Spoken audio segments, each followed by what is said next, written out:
Siya si Mary Grace Natividad Poe Lamanzares, mas kilala sa tawag na Grace Poe. Si Grace Poe ay isang sanggol pa lamang nang siya ay matagpuan sa Paris Church ng isang nagngangalang Edgardo Militar noong September 3, 1968. Ang sanggol, ibinigay ni Edgardo sa kanyang kamag-anak na si Emiliano at sa asawa nito. After 3 days, nireport na mag-asawa ang pangyayari sa Civil Registrar ng Iloilo City. Dito, nairehistro ang sanggol bilang foundling at nabigyan ng foundling certificate at certificate of live birth. At siya ay pinangalanang Mary Grace Natividad Contreras Militar. Nang siya ay 5 years old, ang mag-asawang Ronald Alan Kelly Poe at Jesusa Sonora Poe, o mas kilala sa mga pangalang Fernando Poe Jr. at Susan Roses, nag-file ng petition for adoption sa MTC ng San Juan City. Ginrant ng MTC at ang pangalan ni Grace Poe ay naging Mary Grace Natividad Sonora Poe. Although ang adoption ay na-annotate sa founding certificate ni Grace Poe, hindi nakapag-secure ng bagong birth certificate ang abogadong humawak ng adoption case. Na-discover ito ni Susan noong 2005, kung kaya May 4, 2006 lamang nakapag-issue ang Civil Registrar ng Iloilo ng bagong birth certificate. Nang mag-18 si Grace Poe, siya ay naging registered voter ng San Juan City. December 13, 1986 nang kanyang matanggap ang kanyang COMELEC Voters Identification Card. April 4, 1988, si Grace Poe ay nag-apply at na-issuehan ng Philippine Passport ng DFA. Nag-enroll si Grace Poe sa UP sa degree na Development Studies, pero mas pinili niya ituloy ang pag-aaral abroad at tumungo ng US taong 1988. Gumraduate siya sa Boston College sa Massachusetts taong 1991 at nagtapos ng Bachelor of Arts in Political Studies. July 27, 1991, pinakasalan ni Grace Poe si Teodoro Misael Daniel Liamanzares. Citizen siya both of the Philippines at ng US. Sila ay kinasal sa Sanctuario de San Jose Parish sa San Juan City. Sa kagustuhan ni Grace Poe makasama ang kanyang asawa na nakabase sa US, bumalik sila ng US 2 days after their wedding. Doon sa US, naipanganak niya ang kanyang panganay na si Brian Daniel noong April 16, 1992. October 18, 2001, si Grace Poe ay naging naturalized American citizen. Nakakuha siya ng US passport noong December 19, 2001. April 8, 2004, bumalik si Grace Poe sa Pilipinas kasama ang kanyang anak na si Hannah para suportahan si FPJ para sa pagkapresidente sa gaganaping May 2004 election. Nalalaho sa pagkakaroon. This time, naipanganak niya ang kanyang bunsong si Anika. July 8, bumalik si Grace Poe kasama ang dalawang bata sa US. Pero, makalipas ang ilang buwan,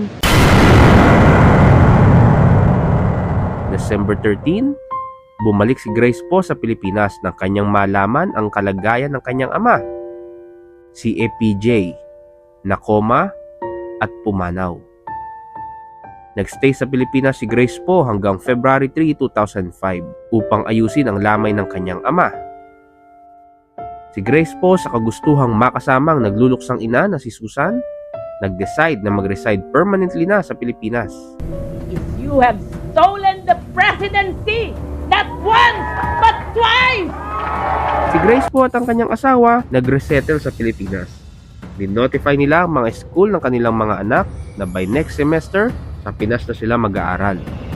Kumausap sila na magde-deliver ng kanilang mga gamit, furnitures at mga sasakyan from US to Philippines. Nag-inquire sila sa Philippine Bureau of Animal Industry kung paano dadalhin ang kanilang pet na aso sa Pilipinas. As early as 2004, nag-quit na si Grace Poe sa kanyang trabaho sa US. Nakarating sa Pilipinas si Grace Poe noong May 24, 2005. Kumuha siya ng PIN sa BIR. Sumunod na pumunta sa Pilipinas ang 3 niyang anak. Pero ang kanyang mister nagpaiwan dahil may tinatapos pang project doon at inaayos pa ang pagbenta ng kanilang bahay sa US. Si Grace po at ang kanyang tatlong anak, nagstay sila sa bahay ni Susan Roses hanggang sila ay makabili ng bagong condo unit sa San Juan City. February 14, 2006, pumunta si Grace po sa US para i-supervise ang pag-dispose ng mga natitirang properties nila. By March 11, 2006, bumalik siya ng Pilipinas. Ang asawa ni Grace po, opisyal na pinaalam sa US Postal Service ang pagbabago ng kanilang tirahan at pag-abandona ng kanilang address sa US. Ang kanilang tirahan sa US na benta noong April 27, 2006. Si Teodoro nag-resign sa kanyang trabaho sa US at dumating ng Pinas noong May 4, 2006 at nagsimulang magtrabaho as consultant sa San Miguel Corporation by July 2006. Nakakuha ang mag-asawa ng 509 square meter lot sa Corinthian Hills, Quezon City at doon sila nagtayo ng kanilang tahanan. July 7, 2006, si Grace po ay nanumpa ng kanyang Oath of Allegiance pursuant to RA 9225. Nag-file siya ng sworn petition sa Bureau of Immigration para i-require ang kanyang Philippine citizenship. Sa July 18, 2006 order ng Bureau of Immigration, na-reacquire ni Grace po ang Philippine citizenship samantalang ang kanyang mga anak naman ay kinonsidered na citizens ng Pilipinas. Nagparehistro si Grace po bilang botante sa Barangay Santa Lucia, San Juan City noong August 31, 2006. Nakakuha rin siya sa DFA ng bagong Philippine passport at na-renew noong March 18, 2014. October 6, 2010, na-appoint siyang chairperson ng MTRCB ng dating President Benigno Aquino III. Bago siya mag-assume ng kanyang posisyon sa MTRCB, nag-execute siya ng Affidavit of Renunciation of Allegiance to the USA and Renunciation of American Citizenship sa isang notary public sa Pasig City noong October 20, 2010, alinsunod sa Section 5 ng RA 9225. The following day, October 21, 2010, pinasa niya ang affidavit na yan sa Bureau of Immigration at saka siya nag-oath-taking para sa kanyang posisyon bilang chairperson ng MTRCB.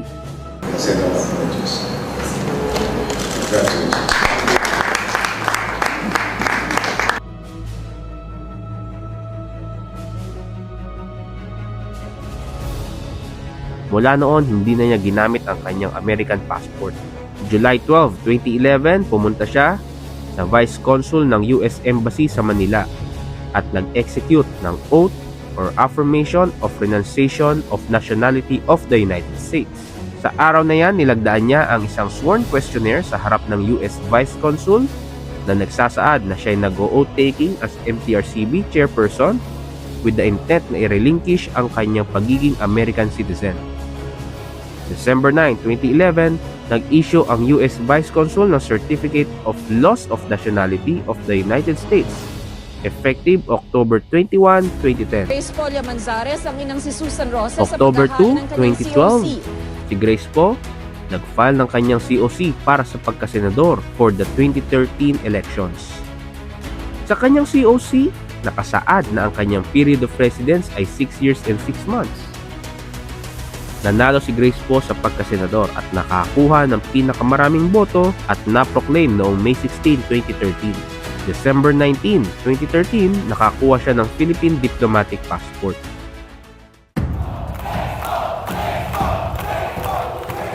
Ako po si Grace Poe, Pilipino, anak, asawa at ina.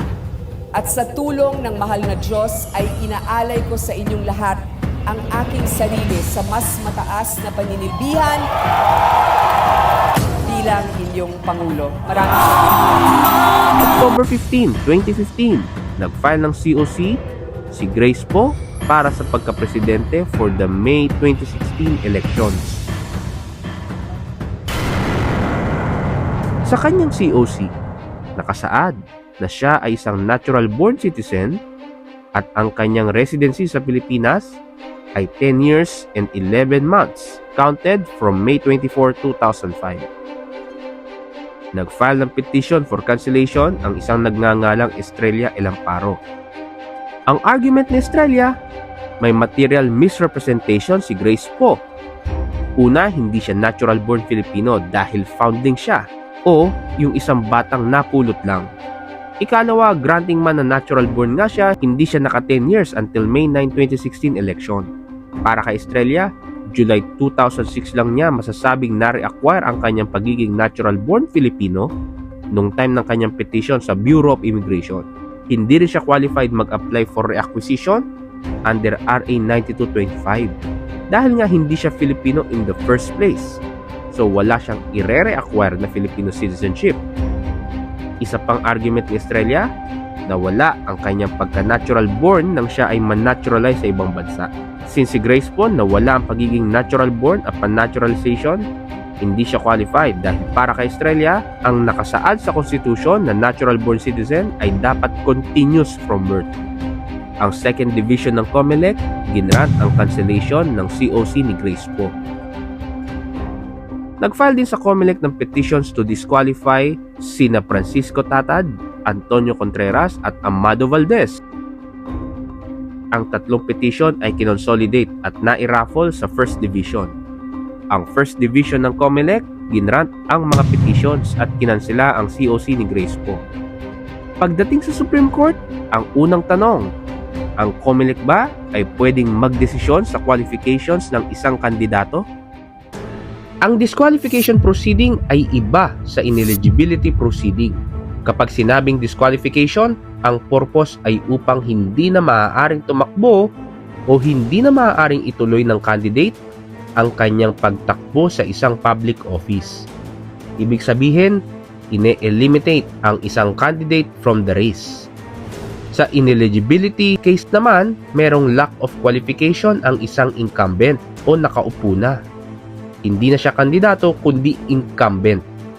Dito ang purpose ay i-remove ang incumbent from office. Kahit na ang isang candidate ay may qualifications para sa isang public office, hindi nangangahulugang hindi siya disqualified sa pagiging candidate. Ang issue sa isang petition for cancellation of COC ay kung dapat ba ikansela ang COC on the exclusive ground na siya ay naglagay ng isang false material representation. Exclusive ang ground na yan. Ang COMELEC ay hindi maaaring mag-decide sa isang cancellation case ng patungkol sa qualification ng isang kandidato. Ang Constitution nagsasaad na ang sole judge ng qualifications ng isang nakaupong senator or ng member ng House of Representatives ay ang Senate Electoral Tribunal at ang House of Representatives Electoral Tribunal. Samantalang ang sole judge ng qualification ng isang presidente o vice-presidente ay ang Supreme Court en banc.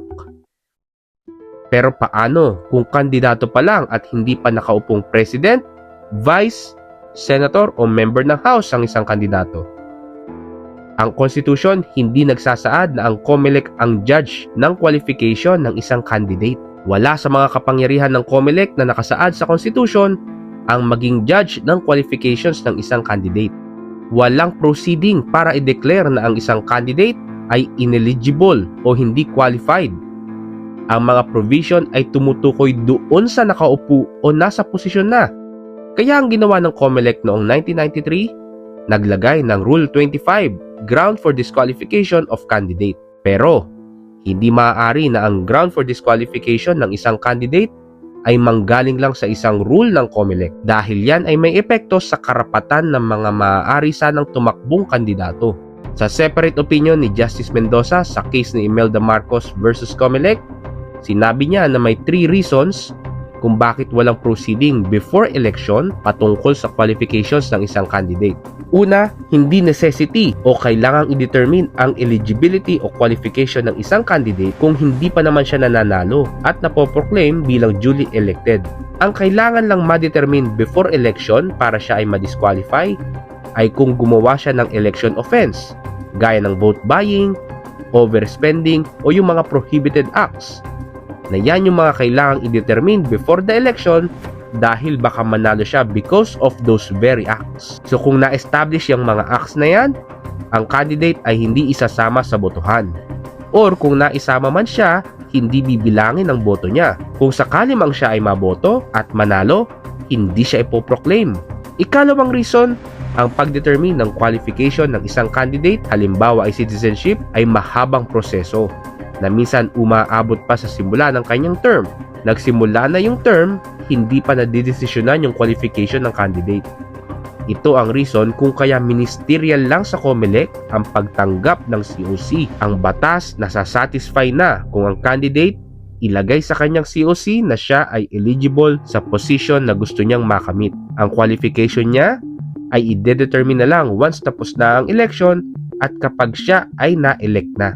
In short, ang COMELEC nagkakaroon lang ng jurisdiction kung may mali o false representation na nilagay ang candidate sa kanyang COC. Ikatlo, bakit prohibited ang pre-proclamation cases in elections sa President, Vice President at members ng Congress? Ang policy sa likod ng prohibition na yan ay upang i-preserve ang prerogative ng House of Representatives Electoral Tribunal at ang other tribunals bilang sole judges under the Constitution sa election, returns at qualifications ng mga nahalal na members ng Congress, ng President at ng Vice President. Ang tatlong reasons na yan sa separate opinion ni Justice Mendoza sa case of Imelda versus COMELEC ang naging basis ng COMELEC kung kaya ang Rule 25 ay kanilang binago.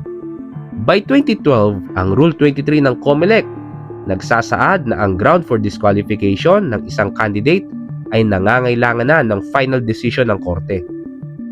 In short, para ang isang candidate ay ma-disqualify sa pagtakbo sa election, dapat may final decision ng isang competent court. Pero ang Rule 25 at ang Rule 23 ay hindi authorization at hindi nagbibigay ng jurisdiction sa COMELEC para i-determine ang qualification ng isang candidate. Ang kanyang qualification ay dapat ma-determine sa isang prior proceeding sa harap ng isang authority vested with jurisdiction. Ang pag-determine ng qualification ay sa pamamagitan ng batas, ng executive order o ng judgment ng isang competent court at hindi ng rules na ginawa ng COMELEC. Kung ang isang candidate hindi pwedeng ma-disqualify dahil wala namang prior findings na siya ay nagsasuffer ng disqualification sa ilalim ng batas o ng constitution, then hindi rin pwede i-cancel ang COC on the exclusive ground na may false representation. Yung finding na yan ang basehan para ma-determine kung nagsasabi ba ang isang candidate ng totoo sa kanyang COC. Commission on Elections respectfully submits that it did not usurp the power of the Presidential Electoral Tribunal or its jurisdiction, since COMELEC has expressed power to determine material representation in a COC and deny it due course. Ayon sa COMELEC, bigo si Poe na magpresenta ng ebidensya para makumbinsi ang COMELEC na pumanig sa kanya. Ad ang desisyon ng COMELEC dahil ayon sa COMELEC, ang blood relationship ng isang founding at ng isang Filipino citizen ay indemonstrable o hindi madedemonstrate or mapapatunayan. Pero, sinabi rin ng COMELEC na si Grace Poe ang kailangang magpatunay na may natural filiation siya sa isang Filipino parent. Kung indemonstrable, then bakit nire-require si Grace Poe ng COMELEC na i-prove na siya ay anak ng isang Filipino parent? Mali ang COMELEC. Demonstrable o kayang patunayan ang kanyang pagiging Filipino. Ayon sa rules of court, allowed ang circumstantial evidence kung sa pamamagitan nito ay may tendency na ma-establish ang probability ng isang fact in issue. Ang fact in issue dito is hindi yung kung sino ang parents niya. Ang fact in issue ay kung yung parents ba niya ay Filipino. Ang Solgen nag-present ng official statistics galing sa PSA from 1965 to 1975. Si Grace Poe naman nag-present ng census ng Iloilo galing din sa PSA para sa mga taong 1960 at 1970. Ang probability na ang magulang ni Grace Poe ay Filipino ay more than 99%. Nang siya ay matagpuan sa Iloilo noong 1968, ang majority ng population ng Iloilo ay Filipino. Isa pang circumstantial evidence ay yung fact na siya ay inabandona sa isang Roman Catholic Church. Siya rin ay may typical Filipino features gaya ng height, flat nasal bridge, straight black hair, almond-shaped eyes, at oval face. May presumption na ang mga bagay ay nangyari ayon sa ordinary course of nature and ordinary habits of life. Ang isang taong may typical Filipino features, inabandona sa isang Catholic church, sa isang municipality na ang majority ay Filipino ay nagbibigay ng sapat na probability na ang kanyang parents ay Filipino. Absurd para i-assume na ang mga foreigners ay pumupunta ng Pilipinas para mabuntis at iwan ang kanilang mga babies dito. Ika nga ng Solgen, discrimination na may tuturing kung i-deny sa mga foundings ang pagiging Filipino citizen at gagawin silang citizenless simply because may 0.1% chance na ang both parents niya ay foreigners. 99.9% ang chance na ang kanyang parents ay Filipino. Ang foundlings ay natural-born citizens. Although wala sa enumerations ng 1935 Constitution ang foundlings, wala ring nakasaad dito na excluded sila. If susuriin ang mga deliberations, na-discuss ang mga foundlings. Hindi lamang nailagay sa Constitution dahil ang bilang ng mga foundlings ay hindi naman ganoon karami para specifically i-mention pa sila sa Constitution. In short, kasama ang foundlings. Ang ating Constitution hindi nagdi-discriminate against foundlings. Ang batang iniwan ng isang hindi na-identify na ina ay isang Filipino citizen. Ang proseso para ma-determine kung foundling ang isang bata para siya ay mabigyan ng foundling certificate ay hindi naturalization. Ang natural-born citizens ay yung mga mamamayan ng Pilipinas at the time of their birth na hindi na nila kailangan gumawa ng kahit anong act para ma-acquire ang kanilang pagiging Filipino citizen. Hindi yan naturalization dahil una, ang act dapat personally gagawin ng citizen. Sa issuance ng founding certificate, ang nagde-determine ay hindi yung bata, kundi yung mga authorities. Ikalawa, ang process na yan ay para malaman ang whereabouts ng parents at hindi para malaman kung anong citizenship meron ng bata. Hindi yan kaparehas sa naturalization. Itong paglalaban na ito, hindi lamang para matukoy ko yung mga magulang ko. Ang paglalaban na ito ay para sa lahat ng foundling.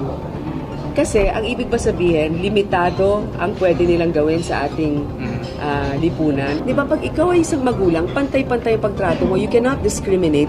You're just a foundling, therefore, your opportunities and rights are limited. That's why I feel, and I appeal also to our courts na to uphold an internationally accepted principle of law.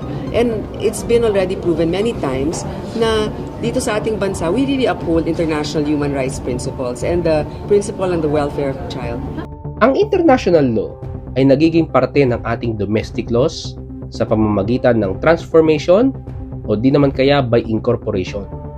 Sa transformation, ang isang international law natatransform sa ating domestic law kung may local legislation. Sa incorporation naman, ang generally accepted na mga principles ng international law nagiging part ng ating mga batas kahit walang treaties o mga kasunduan. Kasama sa mga generally accepted principles, yung mga tinatawag na international customs at yung mga general principles of law na recognized ng civilized nations. Ang isang international custom ay nagiging effective sa Pilipinas kung yan ay established, widespread, at consistent practice ng mga states. Ikalawa, dapat may opinio juris o yung paniniwala na kailangan nilang gawin ang custom na yan dahil tingin nila sila ay legally required. Naniniwala sila na may batas na nagre-require sa kanilang gawin ang custom na yan. Sa kabilang banda, ang mga general principles of law recognized by civilized nations ay yung mga principles na basic sa lahat ng klase ng legal system, gaya ng fairness o pagiging patas and justice, at pati yung mga general principles na laban sa discrimination. Yung principles na yan ay yung mga nakasaad sa Universal Declaration of Human Rights at iba pang international conventions. So kung transformation ang usapan, ni-ratify ng Pilipinas ang UDHR, UNCRC at ICCPR na nag-oobliga sa Pilipinas para bigyan ng nationality ang isang bata from birth para walang batang maging stateless. Kung incorporation naman ang usapan, ang mga principles na nasa 1930 Hague Convention at 1961 Convention ay parte ng generally accepted principles of international law na kahit hindi parte ang Pilipinas, effective ito sa ating bansa. Pag sinabing repatriation, nire-recover ang kanyang original nationality. Kung ang prior nationality ay naturalized Filipino, then babalik siya sa pagiging naturalized Filipino. Kung siya ay natural-born Filipino, babalik siya sa pagiging natural-born Filipino. Ang RA 9225 ay isang repatriation law. Ibig sabihin, ang na-recover ni Grace Poe ay yung kanyang previous citizenship. At dahil siya ay natural-born Filipino, then ang na-recover niya ay ang pagiging natural-born Filipino. Kaso sabi ng COMELEC, ang nakasaad sa Constitution ay from birth. Dapat continuous daw. Pero si Grace Poe, naging naturalized. Pero ang salitang from birth ay nangangahulugan na at the time of birth. Ibig sabihin, nung time na siya'y pinanganak, dapat siya ay natural born. Hindi ibig sabihin na mula nang siya'y ipanganak, dapat natural born siya. Dalawa lang ang klase ng citizens under the 1987 Constitution, natural born at naturalized. Walang third category para sa repatriated citizens.